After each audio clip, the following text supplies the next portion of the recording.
Hey dudes, my name's Danielle and I am a blind crochet instructor. So let's just get the troll worthy stuff out of the way at the beginning, because I used to be really scared to think about uploading videos of myself on YouTube because I've seen how nasty trolls can be. So my teeth aren't straight, my skin's broken out, my hair occasionally looks okay. I'm trying this curly method, which is, it's all natural, so I think it's working for me. I'm overweight. What else? That's all I can think of. Oh, my eyes look weird, so my right eye is doing like this weird cloudy thing, and my left one's actually fake. So getting that stuff out of the way, unless you're going to personally contribute to me getting a badass permanent makeover, I feel like there's no space for any negativity. So I just want to get that out of the way. So the purpose of these videos, oh, I need an eyebrow job, like real bad. But yeah, so the purpose of these videos is to teach blind people in particular how to crochet. And I was gonna do an audio series, but then I figured that there might be some people who can see either a little bit or who can see totally, who might want to watch these or listen to these. So that's why I'm doing this series on the YouTubes. I'm in my big mint green salsa chair. This is where I'm gonna do, like, this room is gonna be where I do most of my filming. And so the first thing that I kind of want to show you on a large scale, just because like I said, these videos are going to be catered to people with low vision or no vision. And please give me feedback on whether this works for you or not. So the first thing that I'm going to show you is the crochet hook. So I'm right-handed. You can reverse all these instructions if you're left-handed. I haven't practiced much with my left hand, but if there's enough of you who would be willing to be patient with me, I can definitely try it out and try to describe it as verbally as I can. So that being said, I'm holding I believe this is a size Q, as in quartet crochet hook.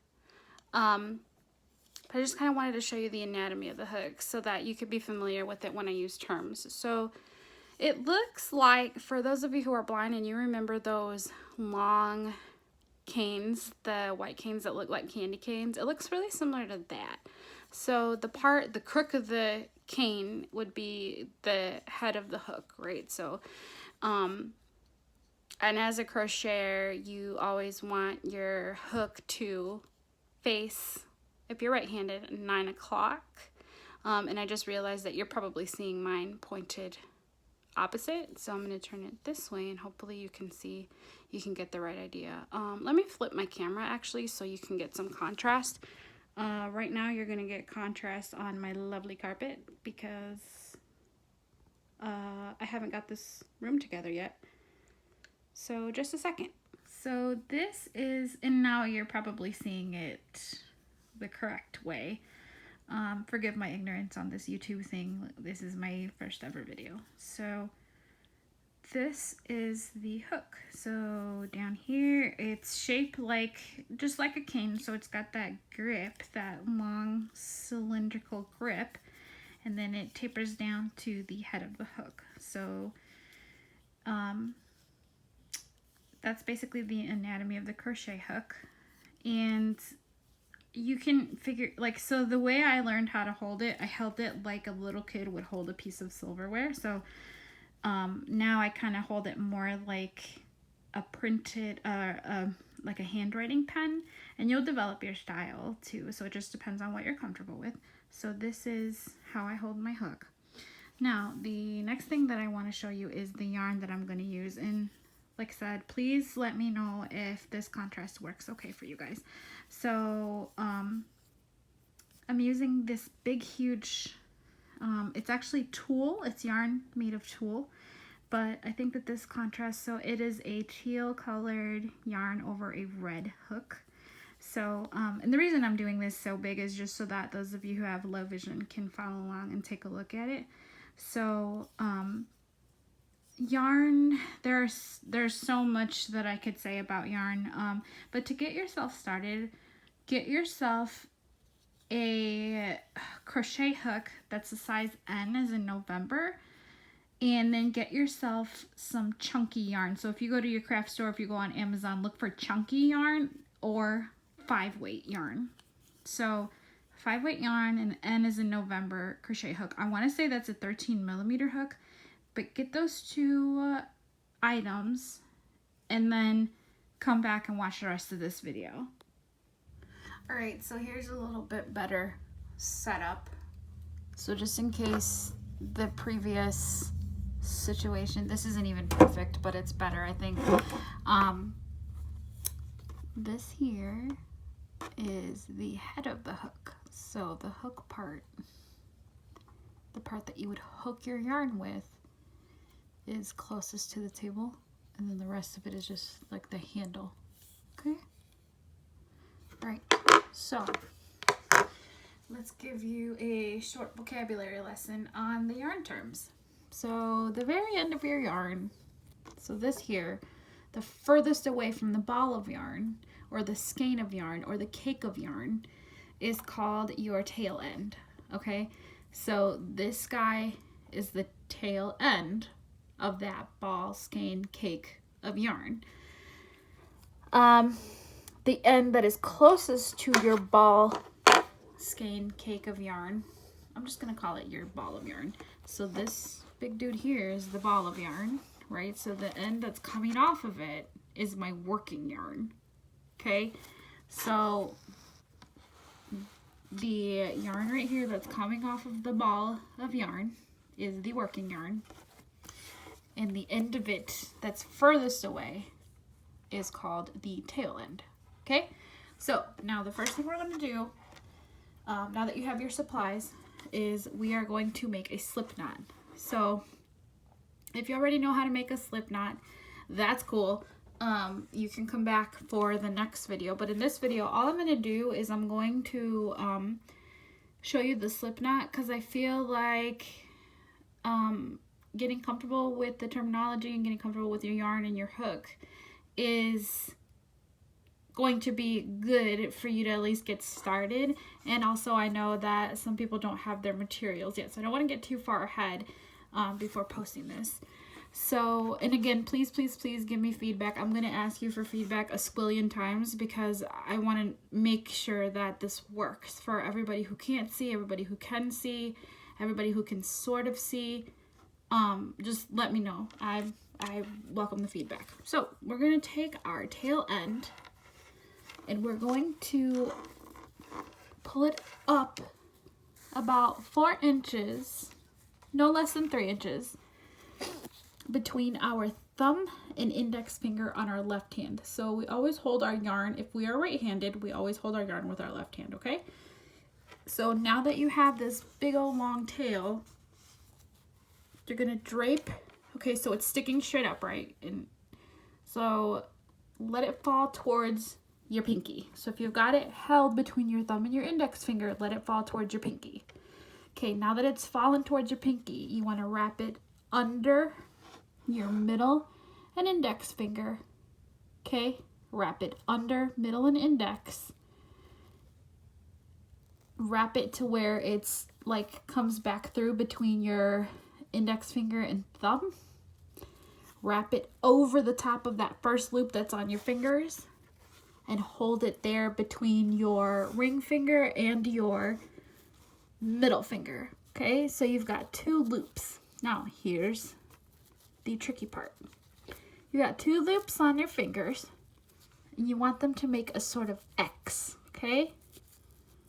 So for those, I'm fidgeting with it right now, so you want it to make an X.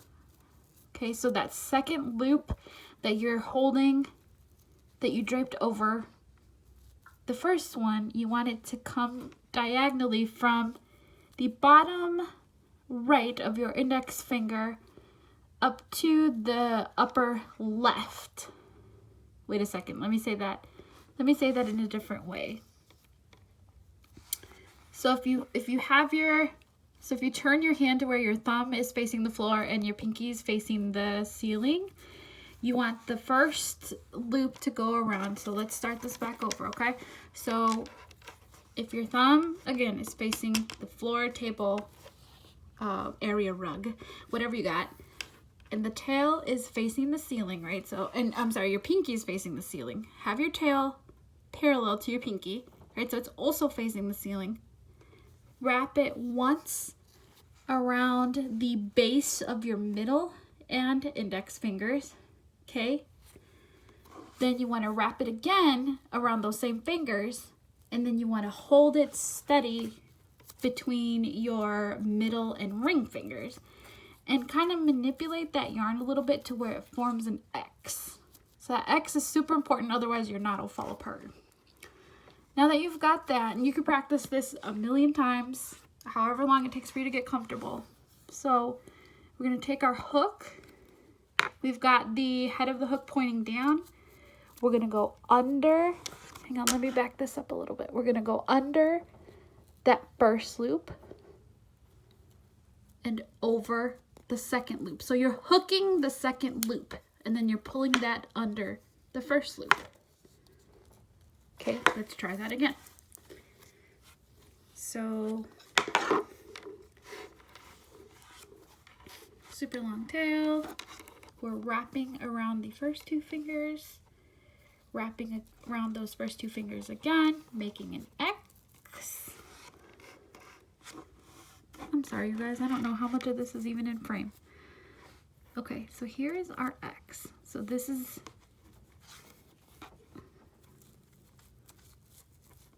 the second loop right here. The first loop is under it, and you've got that second loop crossed over the first one, making an X. Okay, so now we take our hook, go under the first loop.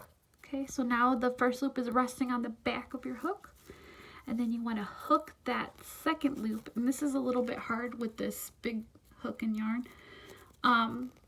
You want to hook that second loop and pull it out from under the first loop. Then you want to turn your hook, right? So it's facing down at 9 o'clock. You want to turn it to where it's facing your nose, okay? So once you've got that second loop hooked, turn it, and it's now facing your face.